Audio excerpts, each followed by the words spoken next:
ചാനലിലേക്ക് സ്വാഗതം. നമ്മൾ ഇന്ന് നോക്കാൻ പോകുന്നത് വരാനിരിക്കുന്ന 10th ലെവൽ പ്രിലിംസിന് ആവശ്യമായിട്ടുള്ള ടോപ്പിക്കുകളിൽ ഒന്നാണ് പൗരന്റെ മൗലികാവകാശങ്ങളും കടമകളും. അതിൽ തന്നെ മൗലികാവകാശങ്ങളാണ് കൂടുതലായിട്ടും ചോദിച്ച് കണ്ടിട്ടുള്ളത്.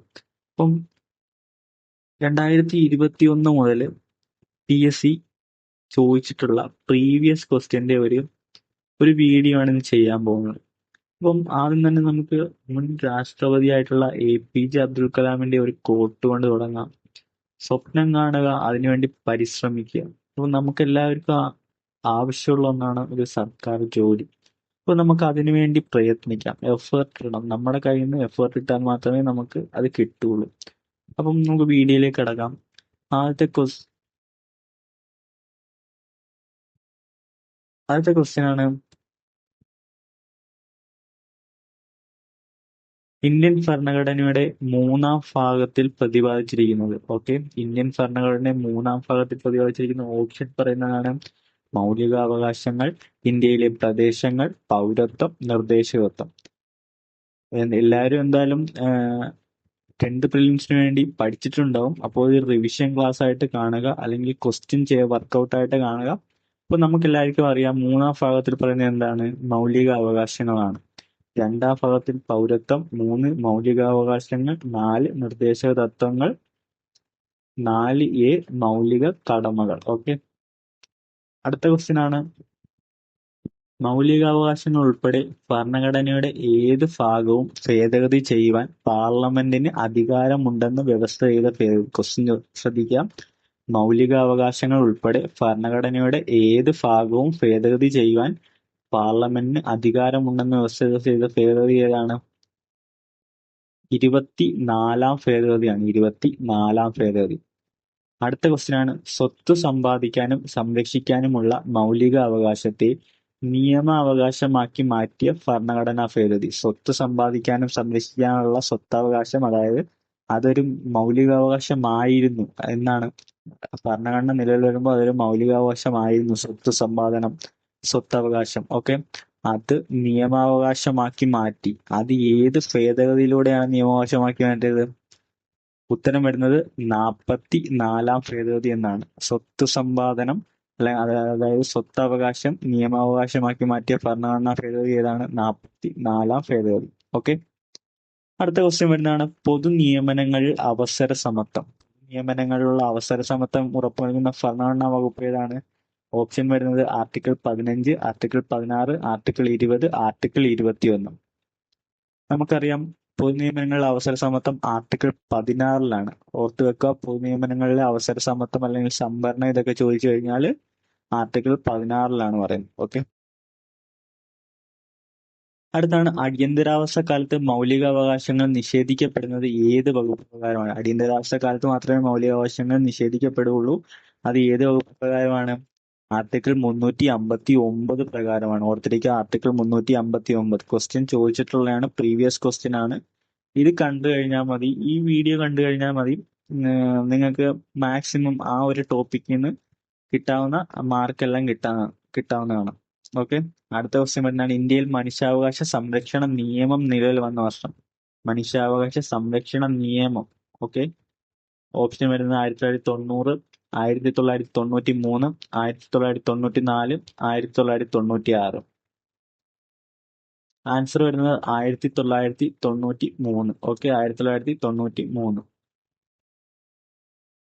അടുത്ത ക്വസ്റ്റ്യൻ ആണ്, സംസ്ഥാന മനുഷ്യാവകാശ കമ്മീഷൻ ചെയർമാനെയും അംഗങ്ങളെയും നിയമിക്കുന്നത്. സംസ്ഥാന മനുഷ്യാവകാശ കമ്മീഷൻ ചെയർമാനെയും അംഗങ്ങളെയും നിയമിക്കുന്നത് ആരാണ്? ഗവർണറാണ്. ദേശീയമല്ല, സംസ്ഥാന മനുഷ്യാവകാശ കമ്മീഷൻ ചെയർമാനെ അംഗങ്ങളെ നിയമിക്കുന്നത് ആരാണ്? ഗവർണറാണ്. ഓർത്തിരിക്കുക, ഗവർണർ.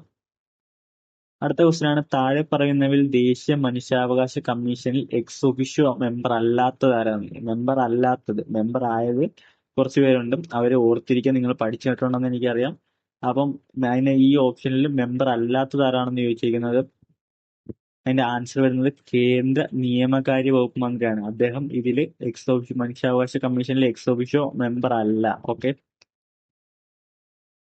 അടുത്ത ക്വസ്റ്റ്യൻ ആണ്, സംസ്ഥാന മനുഷ്യാവകാശ കമ്മീഷൻ അംഗങ്ങളെ ശുപാർശ ചെയ്യുന്ന കമ്മിറ്റിയുടെ ചെയർമാൻ.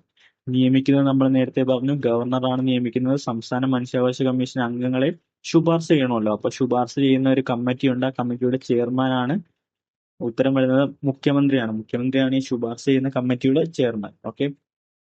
അടുത്ത ക്വസ്റ്റ്യൻ ആണ്, ദേശീയ വനിതാ കമ്മീഷനിലെ ആദ്യ പുരുഷ അംഗമാര്. ദേശീയ വനിതാ കമ്മീഷനിൽ അംഗമായിട്ടുള്ള ആദ്യ പുരുഷനാണ്. ആൻസർ വരുന്നത് അലോക് റാവത്ത്. അലോക് റാവത്ത് ഓർത്തിരിക്കുക. ദേശീയ വനിതാ കമ്മീഷനിലെ ആദ്യ പുരുഷാംഗമാര് അലോക് റാവത്ത്. അടുത്ത ക്വസ്റ്റ്യൻ ആണ്, ദേശീയ മനുഷ്യാവകാശ കമ്മീഷനെയും മെമ്പർമാരെയും സ്ഥാനത്തു നിന്നും നീക്കം ചെയ്യാൻ അധികാരമുള്ളത് ആർക്കാണ്? ദേശീയ മനുഷ്യാവകാശ കമ്മീഷനെയും മെമ്പർമാരെയും സ്ഥാനത്തു നിന്ന് നീക്കം ചെയ്യാൻ അധികാരമുള്ളത് ആർക്കാണ്? രാഷ്ട്രപതിക്ക്. ഓക്കെ. ആർക്കാണ് ദേശീയ മനുഷ്യാവകാശ കമ്മീഷനെയും മെമ്പർമാരെയും സ്ഥാനത്തു നിന്ന് നീക്കം ചെയ്യാൻ അധികാരമുള്ളത്? രാഷ്ട്രപതിക്കാണ്. ഓക്കെ. അടുത്ത ക്വസ്റ്റ്യൻ വരുന്നത്, ദേശീയ മനുഷ്യാവകാശ കമ്മീഷന്റെ ആസ്ഥാനം. ദേശീയ മനുഷ്യാവകാശ കമ്മീഷന്റെ ആസ്ഥാനം option A Mumbai, option B Kolkata, option C Hyderabad, option D New Delhi. ഇതിന്റെ ആൻസർ വരുന്നത് ഓപ്ഷൻ ഡി ന്യൂഡൽഹിയാണ്. ന്യൂഡൽഹിയാണ് ദേശീയ മനുഷ്യാവകാശ കമ്മീഷന്റെ ആസ്ഥാനം. ഓക്കെ. അടുത്ത ക്വസ്റ്റ്യൻ ആണ്, ദേശീയ മനുഷ്യാവകാശ കമ്മീഷൻ സ്ഥാപിതമായത്. നിയമം നിലവിൽ വന്നതെന്നല്ല, ദേശീയ മനുഷ്യാവകാശ കമ്മീഷൻ സ്ഥാപിതമായത്. ഓർത്തിരിക്കുക. ക്വസ്റ്റ്യൻ വരാൻ ചാൻസ് ഉള്ളതാണ്. ഓപ്ഷൻ ഡി 1993 ഒക്ടോബർ 12-നാണ് ദേശീയ മനുഷ്യാവകാശ കമ്മീഷൻ സ്ഥാപിതമായത്. മനുഷ്യാവകാശ കമ്മീഷൻ, സംസ്ഥാന മനുഷ്യാവകാശ കമ്മീഷൻ, ദേശീയ വിവരാവകാശ കമ്മീഷൻ, സംസ്ഥാന വിവരാവകാശ കമ്മീഷൻ, വനിതാ കമ്മീഷൻ, ഇതിന്റെ എല്ലാം രൂപീകരണം എന്നായിരുന്നു എന്ന് നോക്കിയിട്ട് വേണം ക്വസ്റ്റ്യൻ വരാൻ ചാൻസ് ഉള്ളതാണ്. ഓക്കെ. അടുത്ത ക്വസ്റ്റ്യൻ ആണ്, ദേശീയ വനിതാ കമ്മീഷൻ അംഗങ്ങളെ പദവിയിൽ നിന്ന് നീക്കം ചെയ്യാൻ അധികാരമുള്ളത് ആർക്കാണ്? ദേശീയ വനിതാ കമ്മീഷൻ അംഗങ്ങളെ പദവിയിൽ നിന്ന് നീക്കം ചെയ്യാൻ അധികാരമുള്ളത് ആർക്കാണ്? ഓപ്ഷൻ പറയുന്നത് ലോക്സഭാ സ്പീക്കർക്ക്, കേന്ദ്ര സർക്കാരിന്, രാഷ്ട്രപതിക്ക്, പ്രധാനമന്ത്രിക്ക്. ഇതിന്റെ ആൻസർ വരുന്നത് കേന്ദ്ര സർക്കാരിനാണ്. ഓർത്തിരിക്കുക. ദേശീയ വനിതാ കമ്മീഷൻ അംഗങ്ങളെ പദവിയിൽ നിന്ന് നീക്കം ചെയ്യാൻ അധികാരമുള്ളത് ആർക്കാണ്? കേന്ദ്ര സർക്കാരിനാണ്. ഓക്കെ. അടുത്താണ്, ഇന്ത്യയുടെ മാഗ്ന കാർട്ട എന്ന് വിശേഷിപ്പിക്കുന്നത് എന്തിനാണ്? ഇന്ത്യയുടെ മാഗ്ന കാർട്ട എന്ന് വിശേഷിപ്പിക്കുന്നത് എന്തിനാണ്? നമുക്ക് എല്ലാവർക്കും അറിയുന്നത് മൗലിക അവകാശങ്ങളെയാണ് ഇന്ത്യയുടെ മാഗ്ന കാർട്ട എന്ന് വിശേഷിപ്പിക്കുന്നത്. ഓക്കെ. മൗലിക അവകാശങ്ങൾ. അടുത്താണ്, സമ്മതിദാന അവകാശം വിനിയോഗിക്കൽ ഭരണഘടന അനുസരിച്ച് ഡാഷ് ആണ്. സമ്മതിദാന അവകാശം വിനിയോഗിക്കൽ ഭരണഘടന അനുസരിച്ച് ഡാഷ് ആണ്. ഓപ്ഷൻ വരുന്നത് മൗലികാവകാശം, ഓപ്ഷൻ ബി മൗലിക സ്വാതന്ത്ര്യം, ഓപ്ഷൻ സി നിയമം മൂലം നിർബന്ധമായ കടമ, ഓപ്ഷൻ ഡി ഇതൊന്നുമല്ല. ഇതിന്റെ ആൻസർ വരുന്നത് ഇതൊന്നുമല്ല എന്നാണ്. മൗലികാവകാശത്തിലല്ല, മൗലിക സ്വാതന്ത്ര്യത്തിലല്ല, നിയമം മൂലം നിർബന്ധമായ കടമയിലല്ല സമ്മതിദാനാവകാശം വരുന്നത്. ഓക്കെ. അടുത്തത് പറയുന്നത്, ഇന്ത്യൻ ഭരണഘടനയുടെ ആണിക്കല്ല് എന്നറിയപ്പെടുന്നത്, ഇന്ത്യൻ ഭരണഘടന ആണിക്കല്ല് അല്ലെങ്കിൽ ഇന്ത്യയുടെ മാഗ്ന കാർട്ട എന്നൊക്കെ അറിയപ്പെടുന്നത് എന്താണ്?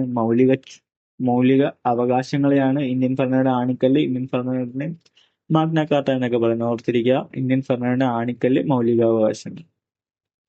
അടുത്ത ക്വസ്റ്റ്യൻ ആണ്, മതം, വർഗം, ജാതി, ലിംഗം, ജന്മസ്ഥലം എന്നിവയുടെ അടിസ്ഥാനത്തിൽ ഒരു പൗരനോടും വിവേചനം പാടില്ല എന്ന് അനുശാസിക്കുന്ന ഭരണഘടനാ വകുപ്പ്. നേരത്തെ നമ്മൾ പറഞ്ഞത് അവസര സമത്വം. പൊതുനിയമനങ്ങളിലുള്ള അവസര സമത്വം എന്തിനാണ് പറഞ്ഞത്? ആർട്ടിക്കിൾ 16-ലാണ് പറഞ്ഞത്. ഓക്കെ. ഇതെന്താണ്? മതം, വർഗം, ജാതി, ലിംഗം, ജന്മസ്ഥലം എന്നിവയുടെ അടിസ്ഥാനത്തിൽ ഒരു പൗരനോടും വിവേചനം പാടില്ല എന്ന് അനുശാസിക്കുന്ന ഭരണഘടനാ വകുപ്പ് ഏതാണ്? ആർട്ടിക്കിൾ 15. ഓർത്തിരിക്കുക. ആർട്ടിക്കിൾ 15 ക്വസ്റ്റ്യൻ ചാൻസ് ഉള്ളതാണ്. ഓക്കെ. അടുത്ത ക്വസ്റ്റ്യൻ ആണ്, പൗരന്മാരുടെ മൗലികാവകാശങ്ങളുടെ മേൽ ആവശ്യമായ നിയന്ത്രണങ്ങൾ ഏർപ്പെടുത്താനുള്ള അധികാരം ആർക്കാണ്? പൗരന്മാരുടെ മൗലികാവകാശങ്ങളുടെ മേൽ ആവശ്യമായ നിയന്ത്രണങ്ങൾ ഏർപ്പെടുത്താനുള്ള അധികാരം ആർക്കൊക്കെയാണ്? പാർലമെന്റിനാണ്. അതായത് മൗലികാവകാശങ്ങൾ ഭേദഗതി ചെയ്യാനുള്ള അധികാരം ആർക്കാണ്? പാർലമെന്റിനാണ്. അതാണ് ഈ ക്വസ്റ്റ്യൻ ഉദ്ദേശിച്ചിരിക്കുന്നത്. പൗരന്മാരുടെ മൗലികാവകാശങ്ങളുടെ മേൽ ആവശ്യമായ നിയന്ത്രണങ്ങൾ, അതായത് റദ്ദ് ചെയ്യാനോ നീക്കം ചെയ്യാനോ അല്ലെങ്കിൽ അവർക്ക് എന്തെങ്കിലും നിയന്ത്രണങ്ങൾ ഉണ്ടാക്കാനോ ആർക്കാണ് അധികാരം? പാർലമെന്റിനാണ്. ഓക്കെ. അടുത്ത ക്വസ്റ്റ്യൻ ആണ്, മൗലികാവകാശങ്ങൾ നിഷ്പ്രഭമാകുന്നത്, അതായത് മൗലികാവകാശങ്ങൾ റദ്ദാക്കുന്ന അല്ലെങ്കിൽ നിർത്തിവെക്കുന്നതൊക്കെ ഏത് സമയത്താണ്? ഓപ്ഷൻ വരുന്നത് തിരഞ്ഞെടുപ്പ് കാലത്ത്, അവിശ്വാസ പ്രമേയം പാസ്സാകുമ്പോൾ, അടിയന്തരാവസ്ഥ കാലത്ത്, തിരഞ്ഞെടുപ്പിൽ ആർക്കും ഭൂരിപക്ഷം കിട്ടാതിരിക്കും. നമുക്കറിയാവുന്നതാണ്, അടിയന്തരാവസ്ഥ കാലത്താണ് മൗലികാവകാശങ്ങൾ നിഷ്പ്രഭമാകുന്നത്. ഓക്കെ. അടുത്ത ക്വസ്റ്റ്യൻ ആണ്, ഇന്ത്യൻ പൗരന്റെ മൗലികാവകാശത്തിൽ ഉൾപ്പെടാത്ത അവകാശം. നമ്മൾ പഠിച്ചിട്ടുണ്ട്. ഇന്ത്യൻ മൗലികാവകാശത്തിൽ ഉൾപ്പെടാത്ത അവകാശം ഈ ഓപ്ഷനകത്ത് ഏതൊക്കെ വരുന്നത്? സ്വത്തവകാശമാണ് മൗലികാവകാശത്തിൽ ഉൾപ്പെടാത്തത്. സ്വത്തവകാശം മൗലികാവകാശമായിരുന്നു ഭരണഘടന നിലവിൽ വരുമ്പോൾ. അത് പിന്നീട് 44-ാം ഭേദഗതി വഴി നിയമ അവകാശമാക്കി മാറ്റി. ഇപ്പം സ്വത്തവകാശം മൗലികാവകാശമല്ല. ഓക്കെ. അടുത്ത ക്വസ്റ്റ്യൻ, ഇന്ത്യൻ ഭരണഘടനയുടെ ആർട്ടിക്കിൾ 17 എന്തുമായി ബന്ധപ്പെട്ടിരിക്കുന്നു? ഇമ്പോർട്ടന്റ് ആണ്. ആർട്ടിക്കിൾ 17 എന്തുമായിട്ട് ബന്ധപ്പെട്ടിരിക്കുന്നു? അയിത്ത നിർമ്മാർജ്ജനവുമായി ബന്ധപ്പെട്ടിരിക്കുന്നു. ഭരണഘടനാ നിർമ്മാണ സമിതിയാണ് ഇന്ത്യൻ ഭരണഘടന തയ്യാറാക്കിയത്. അപ്പം ആ ഭരണഘടനാ നിർമ്മാണ സമിതി മഹാത്മാഗാന്ധി കി ജയ് എന്ന മുദ്രാവാക്യത്തോടെ പാസ്സാക്കപ്പെട്ട നിയമമാണ് ആർട്ടിക്കിൾ 17 അല്ലെങ്കിൽ അയിത്ത നിർമ്മാർജ്ജനം എന്ന് പറയുന്നത്. അത് ക്വസ്റ്റ്യൻ ആണ്, പ്രീവിയസ് ക്വസ്റ്റ്യൻ ആണ്. അടുത്ത ക്വസ്റ്റ്യൻ ആണ്, 6 മൗലിക സ്വാതന്ത്ര്യങ്ങളെ കുറിച്ച് പ്രതിപാദിക്കുന്ന ഭരണഘടനാ അനുച്ഛേദം. 6 മൗലിക സ്വാതന്ത്ര്യങ്ങളെ കുറിച്ച് പ്രതിപാദിക്കുന്ന ഭരണഘടനാ അനുച്ഛേദം ഏതാണ്? 19-ാം ആർട്ടിക്കിൾ. ആർട്ടിക്കിൾ 19-ലാണ് 6 മൗലിക സ്വാതന്ത്ര്യങ്ങളെ കുറിച്ച് പ്രതിപാദിക്കുന്നത്. ഓർത്തു വെക്കുക, 6 മൗലിക സ്വാതന്ത്ര്യങ്ങൾ. അടുത്ത ക്വസ്റ്റ്യൻ ആണ്, ആർട്ടിക്കിൾ 14 പ്രകാരമുള്ള നിയമത്തിന്റെ മുന്നിൽ തുല്യത എന്ന ഭരണഘടനാ തത്വത്തിൽ ഇളവ് ലഭിക്കുന്ന പദവി. ആർട്ടിക്കിൾ 14 പറയുന്ന കാര്യമാണ് നിയമത്തിന്റെ മുന്നിൽ തുല്യത, ഇക്വാലിറ്റി ബിഫോർ ലോ അല്ലെങ്കിൽ ഈക്വൽ പ്രൊട്ടക്ഷൻ ബൈ ലോ. ഇതൊക്കെ പറയുന്ന ആർട്ടിക്കിൾ 14-ലാണ്. അപ്പൊ അതിലൊരു ഇളവ് ലഭിക്കുന്ന പദവി താഴെ പറയുന്നവയിൽ ഏതാണെന്നാണ് ചോദിച്ചിരിക്കുന്നത്. ഓപ്ഷൻ വരുന്നത് ലോക്സഭാ സ്പീക്കർ, പ്രധാനമന്ത്രി, രാഷ്ട്രപതി, മുഖ്യമന്ത്രി. നമുക്കറിയാവുന്നതാണ് രാഷ്ട്രപതിയാണ്. രാഷ്ട്രപതിക്കാണ് ആർട്ടിക്കിൾ 14 പ്രകാരമുള്ള നിയമത്തിന് മുന്നിൽ തുല്യത എന്ന ഭരണഘടനാ തത്വത്തിൽ ഇളവ് ലഭിക്കുന്നത്. ഓക്കെ. അടുത്ത ക്വസ്റ്റ്യൻ ആണ്, ദേശീയ മനുഷ്യാവകാശ കമ്മീഷണറെയും മെമ്പർമാരെയും ശുപാർശ ചെയ്യുന്ന കമ്മിറ്റിയുടെ ചെയർമാൻ. ദേശീയ മനുഷ്യാവകാശ കമ്മീഷണറെയും മെമ്പർമാരെയും ശുപാർശ ചെയ്യുന്ന കമ്മിറ്റിയുടെ ചെയർമാൻ ആരാണ്? പ്രധാനമന്ത്രിയാണ്. നേരത്തെ നമ്മൾ പറഞ്ഞിട്ടുണ്ടായിരുന്നു, സംസ്ഥാന മനുഷ്യാവകാശ കമ്മീഷണറെയും അംഗങ്ങളെയും ശുപാർശ ചെയ്യുന്ന കമ്മിറ്റിയുടെ ചെയർമാൻ ആരായിരുന്നു? മുഖ്യമന്ത്രിയായിരുന്നു. ഇപ്പം ദേശീയ മനുഷ്യാവകാശ കമ്മീഷണറെയും മെമ്പർമാരെയും ശുപാർശ ചെയ്യുന്ന കമ്മിറ്റിയുടെ ചെയർമാൻ ആരാണ്? പ്രധാനമന്ത്രിയാണ്. അടുത്ത ക്വസ്റ്റ്യൻ ആണ്, ദേശീയ വനിതാ കമ്മീഷന്റെ പ്രഥമ അധ്യക്ഷ ആരായിരുന്നു? ക്വസ്റ്റ്യൻ മിക്കവാറും BSc ചോദിക്കുന്നതാണ്. നമുക്ക് എല്ലാവർക്കും അറിയാം, ജയന്തി പട്നായിക്കാണ് ദേശീയ വനിതാ കമ്മീഷന്റെ പ്രഥമ അധ്യക്ഷ ആയിരുന്നത്. അതായത് ആദ്യത്തെ അധ്യക്ഷ ആയിരുന്നത്. അടുത്താണ്, ദേശീയ മനുഷ്യാവകാശ കമ്മീഷന്റെ ചെയർമാന്റെയും മെമ്പർമാരുടെയും കാലാവധി. ദേശീയ മനുഷ്യാവകാശ കമ്മീഷന്റെ ചെയർമാന്റെയും മെമ്പർമാരുടെയും കാലാവധി എത്രയാണ്? 3 വർഷം അല്ലെങ്കിൽ 70 വയസ്സാണ്. ഞാൻ മുമ്പേ പറഞ്ഞിട്ടുണ്ട്, ഇതൊരു റിവിഷൻ ക്ലാസ് ആണ്. റിവിഷൻ പോലെ ക്വസ്റ്റ്യൻ പ്രാക്ടീസ് ചെയ്യുകയാണ്. അപ്പൊ നിങ്ങൾ പഠിച്ചിട്ടുണ്ടാവും. അപ്പൊ നിങ്ങൾക്ക് ഈ മോക്ക് പോലെ ചെയ്ത് കഴിഞ്ഞാൽ നിങ്ങൾക്ക് ഓർമ്മയിൽ നിൽക്കും. ക്ലാസ് കണ്ടിട്ട് പോകാം, ഒന്നുകൂടെ കാണുക. ആദ്യം മനസ്സിലായെങ്കിൽ വീണ്ടും കാണുക. അപ്പം എന്തായാലും ഉപകാരപ്പെടുമെന്ന് 100% ഉറപ്പാണ്. ഓക്കെ. അടുത്താണ്, ദേശീയ മനുഷ്യാവകാശ കമ്മീഷൻ വാർഷിക റിപ്പോർട്ടുകൾ സമർപ്പിക്കുന്നത്. ദേശീയ മനുഷ്യാവകാശ കമ്മീഷൻ വാർഷിക റിപ്പോർട്ടുകൾ സമർപ്പിക്കുന്ന ആർക്കാണ്? ഓപ്ഷൻ വരുന്നത് പ്രസിഡന്റിന്, കേന്ദ്ര സർക്കാരിന്, പ്രധാനമന്ത്രിക്ക്, ലോക്സഭാ സ്പീക്കർക്ക്. ആൻസർ വരുന്നത് കേന്ദ്ര സർക്കാരിനാണ്. ദേശീയ മനുഷ്യാവകാശ കമ്മീഷൻ നിയമിക്കുന്ന ആരാണ്? അത് പ്രസിഡന്റാണ്. ദേശീയ രാജിക്ക് സമർപ്പിക്കുന്ന ആർക്കാണ്? അതും പ്രസിഡന്റിനാണ്. പക്ഷെ റിപ്പോർട്ട് സമർപ്പിക്കുന്ന ആർക്കാണ്? അത് കേന്ദ്ര സർക്കാരിനാണ്. ഓർത്തിരിക്കുക, റിപ്പോർട്ട് സമർപ്പിക്കുന്നത് കേന്ദ്ര സർക്കാരിനാണ്. അടുത്ത ക്വസ്റ്റ്യൻ ആണ്, മൗലികാവകാശങ്ങൾ ഭരണഘടനയുടെ ഏത് ഭാഗത്താണ് പ്രതിപാദിച്ചിരിക്കുന്നത്? നമുക്കറിയാം, മൗലികാവകാശങ്ങൾ പാർട്ട് 3-ലാണ് പ്രതിപാദിച്ചിരിക്കുന്നത്. അടുത്ത ക്വസ്റ്റ്യൻ, അടിയന്തരാവസ്ഥ സമയങ്ങളിൽ മൗലികാവകാശങ്ങൾ റദ്ദ് ചെയ്യാനുള്ള അധികാരമുള്ളത്. അടിയന്തരാവസ്ഥ സമയങ്ങളിൽ മൗലികാവകാശങ്ങൾ റദ്ദ് ചെയ്യാനുള്ള അധികാരമുള്ളത് ആർക്കാണ്? രാഷ്ട്രപതിക്കാണ് അടിയന്തരാവസ്ഥ സമയങ്ങളിൽ മൗലികാവകാശങ്ങൾ റദ്ദ് ചെയ്യാനുള്ള അധികാരം. അടുത്താണ്, സ്വത്തവകാശം ഇപ്പോൾ എന്തവകാശമാണ്? നമ്മൾ നേരത്തെ പറഞ്ഞ സ്വത്തവകാശം ഇപ്പോൾ എന്തവകാശമാണ്? നിയമാവകാശമാണ്. ആദ്യം മൗലികാവകാശമായിരുന്നു, പിന്നീട് അത് നിയമാവകാശമാക്കി. ഓക്കെ. അടുത്ത ക്വസ്റ്റ്യൻ ആണ്, അൺടച്ചബിലിറ്റി അല്ലെങ്കിൽ തൊട്ടുകൂടായ്മ നിരോധനം. അതൊക്കെ വ്യവസ്ഥ ചെയ്യുന്ന ആർട്ടിക്കിൾ ഏതാണ്? ആർട്ടിക്കിൾ 17. മുമ്പ് നമ്മൾ പറഞ്ഞിട്ടുണ്ടായിരുന്നു, മഹാത്മാഗാന്ധി കി ജയ് എന്നൊക്കെ പറഞ്ഞ് പാസ്സാക്കിയ ആർട്ടിക്കിൾ ഏതാണ്? അത് ആർട്ടിക്കിൾ 17-ആണ്. ഓർത്ത് വെക്കുക, ഇത് ചോദിക്കാൻ സാധ്യതയുണ്ട്. ഓക്കെ. തൊട്ടുകൂടായ്മ, അൺടച്ചബിലിറ്റി. ഓക്കെ. അടുത്താണ്, ദേശീയ മനുഷ്യാവകാശ കമ്മീഷണറെയും മെമ്പർമാരെയും നിയമിക്കുന്നത്. ദേശീയ മനുഷ്യാവകാശ കമ്മീഷണറെയും മെമ്പർമാരെയും നിയമിക്കുന്ന ആരാണ്? രാഷ്ട്രപതിയാണ്. രാഷ്ട്രപതി. അടുത്ത ക്വസ്റ്റ്യൻ, ദേശീയ മനുഷ്യാവകാശ കമ്മീഷൻ മെമ്പർമാരും രാജിക്കത്ത് നൽകേണ്ടത്. മുമ്പ് പറഞ്ഞിട്ടുണ്ടായിരുന്നു, രാഷ്ട്രപതിക്കാണ് രാജിക്കത്ത് സമർപ്പിക്കേണ്ടത്. അടുത്താണ്, ഇന്ത്യയിൽ മനുഷ്യാവകാശ സംരക്ഷണ നിയമം നിലവിൽ വന്നത്. ക്വസ്റ്റ്യൻ ശ്രദ്ധിക്കുക, ഇന്ത്യയിൽ മനുഷ്യാവകാശ സംരക്ഷണ നിയമം നിലവിൽ വന്നത്. ദേശീയ മനുഷ്യാവകാശ കമ്മീഷൻ നിലവിൽ വന്നത് എന്താണെന്നല്ല, മനുഷ്യാവകാശ സംരക്ഷണ നിയമം നിലവിൽ വന്നത്. ഓക്കെ. 1993 സെപ്റ്റംബർ 28-നാണ് നിയമം നിലവിൽ വന്നത്. 1993 ഒക്ടോബർ 12-നാണ് മനുഷ്യാവകാശ കമ്മീഷൻ നിലവിൽ വന്നത്. അടുത്തതാണ്, ദേശീയ മനുഷ്യാവകാശ കമ്മീഷൻ ഒരു ഡാഷ് ആണ്. ഓപ്ഷൻ വരുന്നത് ഭരണഘടനാ സ്ഥാപനം, കേന്ദ്ര സർക്കാരിന്റെ കീഴിലുള്ള ഒരു വകുപ്പ്, സ്റ്റാറ്റ്യൂട്ടറി ബോഡി, ഒരു പൊതുമേഖലാ സ്ഥാപനം.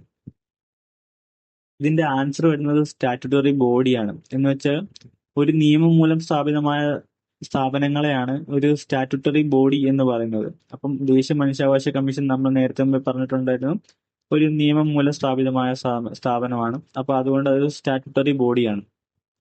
അടുത്താണ് ദേശീയ മനുഷ്യാവകാശ കമ്മീഷന്റെ പ്രധാന കാര്യനിർവഹണ ഉദ്യോഗസ്ഥൻ. ദേശീയ മനുഷ്യാവകാശ കമ്മീഷന്റെ പ്രധാന കാര്യനിർവഹണ ഉദ്യോഗസ്ഥൻ ആരാണ്? അവിടെ സെക്രട്ടറി ജനറൽ ആണ് അതിന്റെ പ്രധാന കാര്യനിർവഹണ ഉദ്യോഗസ്ഥൻ. അടുത്ത ദിവസമാണ് ഭരണഘടന ഉറപ്പു നൽകുന്ന 6 തരം മൗലികാവകാശങ്ങളെ കുറിച്ച് പറയുന്ന വകുപ്പുകൾ. 6 മൗലികാവകാശങ്ങളാണ് ഭരണഘടന ഉറപ്പു നൽകുന്നത്.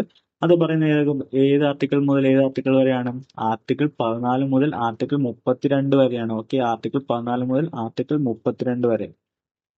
അടുത്ത ക്വസ്റ്റ്യൻ ഭരണഘടനയിലെ ആർട്ടിക്കിൾ 29, 30 എന്തുമായി ബന്ധപ്പെട്ടിരിക്കുന്നു? ആർട്ടിക്കിൾ 29, 30 എന്തുമായി ബന്ധപ്പെട്ടിരിക്കുന്നു? ഓപ്ഷൻ പറയുന്നത് സാംസ്കാരികവും വിദ്യാഭ്യാസപരമായ അവകാശം, സ്വാതന്ത്ര്യത്തിനുള്ള അവകാശം, മതസ്വാതന്ത്ര്യത്തിനുള്ള അവകാശം, സമത്വത്തിനുള്ള അവകാശം. എന്താണ് ഇത്? സാംസ്കാരികവും വിദ്യാഭ്യാസപരമായ അവകാശം. ഓർത്തിരിക്കുക, 29, 30 എന്താണ്? സാംസ്കാരികവും വിദ്യാഭ്യാസപരമായ അവകാശം.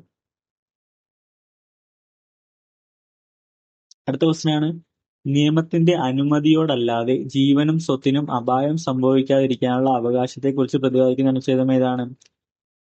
21-ാം അനുച്ഛേദം. ഓർത്തിരിക്കുക, 21-ാം അനുച്ഛേദം. മൗലികാവകാശങ്ങളിൽ മൗലികമായത് എന്നറിയപ്പെടുന്നത് ഏത് അനുച്ഛേദമാണ്? Article 32 article doctor B R. Ambedkar ഭരണഘടനയെ ഹൃദയവും ആത്മാവും എന്ന് വിശേഷിപ്പിച്ച ആർട്ടിക്കിൾ ഏതാണ്? ആർട്ടിക്കിൾ 32. ഓക്കെ,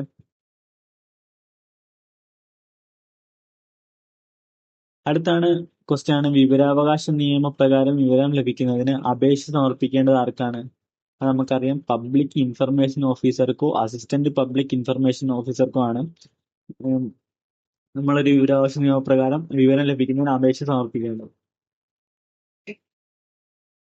അടുത്ത ക്വസ്റ്റ്യൻ ചെയർമാൻ ഉൾപ്പെടെ ദേശീയ പട്ടികജാതി കമ്മീഷന്റെ അംഗസംഖ്യ. ഇത് നോക്കിക്കൊണ്ട് പോകുമ്പോൾ പട്ടികജാതി, പട്ടികവർഗം, വനിതാ കമ്മീഷൻ, മനുഷ്യാവകാശം, വിവരാവകാശം ഇതിന്റെയൊക്കെ ചെയർമാൻ ഉൾപ്പെടെ എത്ര അംഗസംഖ്യ ഉണ്ടെന്ന് നോക്കിക്കൊണ്ട് പോകണം. അത് ക്വസ്റ്റ്യൻ ചോദിക്കാൻ സാധ്യതയുള്ളതാണ്. ഇപ്പം ആൻസർ വരുന്നത് 5 എന്നാണ്. 5 ചെയർമാൻ ഉൾപ്പെടെ ദേശീയ പട്ടികജാതി കമ്മീഷൻ അംഗസംഖ്യ എത്രയാണ്? 5.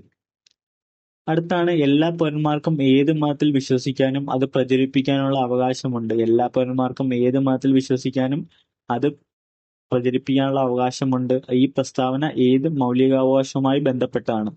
ഓപ്ഷൻ വരുന്നത് സമത്വത്തിനുള്ള അവകാശം, ചൂഷണത്തിനെതിരെയുള്ള അവകാശം, മതസ്വാതന്ത്ര്യത്തിനുള്ള അവകാശം, സ്വാതന്ത്ര്യത്തിനുള്ള അവകാശം.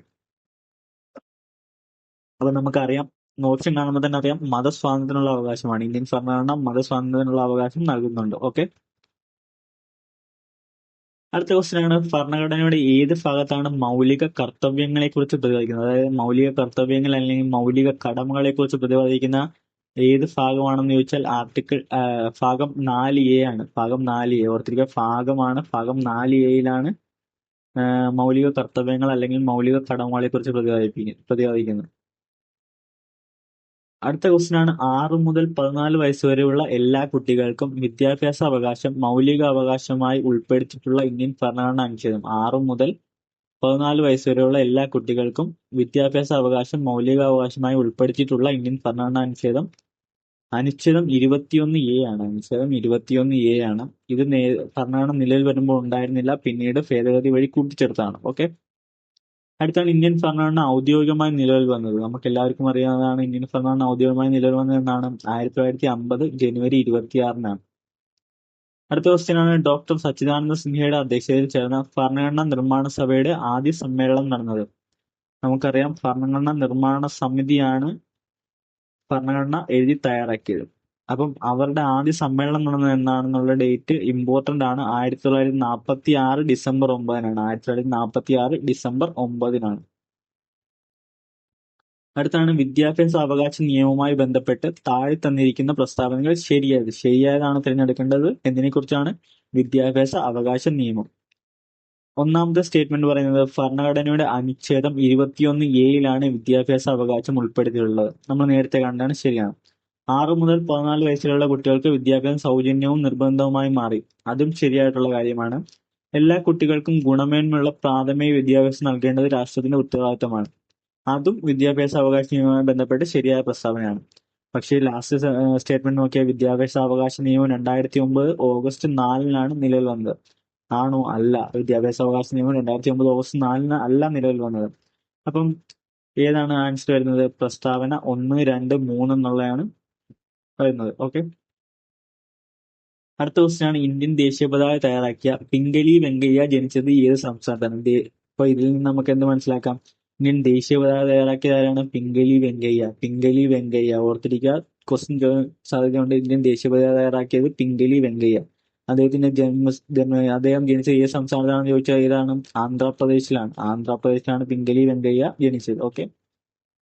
അടുത്ത ക്വസ്റ്റ്യൻ ആണ്, മൗലിക കടമകൾ ഇന്ത്യൻ ഭരണഘടന ഭാഗമായി, അതായത് ഭാഗം 4A കൂട്ടിച്ചേർത്ത പേര്. ഞാൻ നേരത്തെ പറഞ്ഞു മൗലിക കടമകൾ ഇല്ലായിരുന്നു ഇന്ത്യൻ ഭരണഘടന നിലവിൽ വരുമ്പോൾ. അത് പിന്നീടാണ് കൂട്ടിച്ചേർത്തത്. അത് അത് ഏത് ഭാഗത്താണ്? ഭാഗം 4A എന്ന് പറഞ്ഞാണ് കൂട്ടിച്ചേർത്തത്. അപ്പം അത് കൂട്ടിച്ചേർക്കാൻ ഒരു ഭരണഘടന ഭേദഗതി ആവശ്യമായിട്ടുണ്ടല്ലോ. അപ്പൊ ഏത് ഭേദഗതിയാണ്? 42ാം ഭേദഗതിയാണ്. 42ാം ഭേദഗതി. ഇതിൽ തന്നെ 44ാം ഭേദഗതി ഉണ്ട്. എന്താണ്? സ്വത്തവകാശം നിയമാവകാശമാക്കി മാറ്റിയ ഭേദഗതിയാണ് 44ാം ഭേദഗതി. ഓക്കെ. അടുത്ത ക്വസ്റ്റ്യൻ, ഇന്ത്യയുടെ ദേശീയഗീതമായ വന്ദേ മാതരം ബംഗാളി കവിയായ ബങ്കിം ചന്ദ്ര ചാറ്റർജിയുടെ ഏത് കൃതിയിൽ നിന്നെടുത്തതാണ്? ക്വസ്റ്റ്യൻ ആണ്, ഇന്ത്യയുടെ ദേശീയഗീതം ഏതാണ്? വന്ദേ മാതരം. അത് രചിച്ചതാരാണ്? ബംഗാളി കവിയായ ബങ്കിം ചന്ദ്ര ചാറ്റർജി. അദ്ദേഹത്തിന്റെ ഏത് കൃതിയിൽ നിന്നാണ് എടുത്തത്? അപ്പോൾ നമ്മൾ നോക്കണം. അതിന്റെ ആൻസർ വരുന്നത് ആനന്ദമഠമാണ്. ആനന്ദമഠം എന്ന കൃതിയിൽ നിന്നാണ് വന്ദേ മാതരം എടുത്തിട്ടുള്ളത്. ഓക്കെ. അടുത്താണ്, ഞാൻ നേരത്തെ പറഞ്ഞതാണ്, മഹാത്മാഗാന്ധി കി ജയ് എന്ന മുദ്രാവാക്യത്തോടെ ഭരണഘടനാ നിർമ്മാണ സഭ അംഗീകരിച്ച ഭരണഘടനാ വ്യവസ്ഥ. നമ്മൾ നേരത്തെ പറഞ്ഞതാണ് അയിത്ത നിർമ്മാർജ്ജനമാണ്. അയിത്ത നിർമ്മാർജ്ജനം. അടുത്ത ക്വസ്റ്റ്യൻ ആണ്, ദേശീയ മനുഷ്യാവകാശ കമ്മീഷന്റെ അധ്യക്ഷനായി നിയമിക്കപ്പെട്ട ആദ്യ മലയാളി. ദേശീയ മനുഷ്യാവകാശ കമ്മീഷന്റെ അധ്യക്ഷനായി നിയമിക്കപ്പെട്ട ആദ്യ മലയാളി ആരാണ്? Justice KG Balakrishnan. Justice KG Balakrishnan. Okay. അടുത്ത ക്വസ്റ്റ്യൻ ആണ്, ദേശീയ വിവരാവകാശ കമ്മീഷൻ നിലവിൽ വന്ന വർഷം. 2005 ദേശീയ വിവരാവകാശ കമ്മീഷൻ നിലവിൽ വന്ന വർഷം ഏതാണ്? 2005. 2005. അപ്പോൾ നമ്മുടെ ക്വസ്റ്റ്യൻ ഇവിടെ തീരുകയാണ്. തീർന്നിട്ടില്ല. ഇതൊരു പകുതിയായിട്ടുള്ളൂ. അടുത്ത പാർട്ടിൽ നമ്മൾ ഇതിന്റെ ബാക്കി അപ്ലോഡ് ചെയ്യുന്നതായിരിക്കും. അപ്പം നിങ്ങൾക്ക് വീഡിയോ ഇഷ്ടമായിട്ടുണ്ടെങ്കിൽ ലൈക്ക് ചെയ്യുക, സപ്പോർട്ട് ചെയ്യുക. ഓക്കെ. എല്ലാവരും നന്നായിട്ട് പഠിക്കുക. ഈ ഒരു ക്വസ്റ്റ്യൻ ഈ ഒരു വീഡിയോ മാത്രമായിരിക്കും, അല്ലെങ്കിൽ അടുത്ത വീഡിയോകൾ ഉൾപ്പെട്ട അതിൽ നിന്ന് മാത്രമായിരിക്കും ഈ പൗരന്റെയും മൗലികാവകാശങ്ങളും കടമകളും എന്ന ക്വസ്റ്റ്യൻ ഭാഗത്ത് നിന്ന് ചോദ്യങ്ങൾ ചോദിക്കാൻ സാധ്യതയുള്ളൂ. ഒരു 85-90% ക്വസ്റ്റ്യങ്ങൾ ഇവിടെ നിന്നായിരിക്കും. ഓക്കെ. നിങ്ങൾക്ക് ഇത് പഠിച്ചുകൊണ്ട് പോയ ഒരു 10-ൽ ഒരു 8 മാർക്ക് 9 മാർക്ക് എന്തായാലും മേടിക്കാം. അപ്പം വീഡിയോ വീണ്ടും വീണ്ടും റിപ്പീറ്റ് കാണുക. പുതിയതായിട്ട് കാണുന്നവർ സബ്സ്ക്രൈബ് ചെയ്യുക, സപ്പോർട്ട് ചെയ്യുക. Thank you.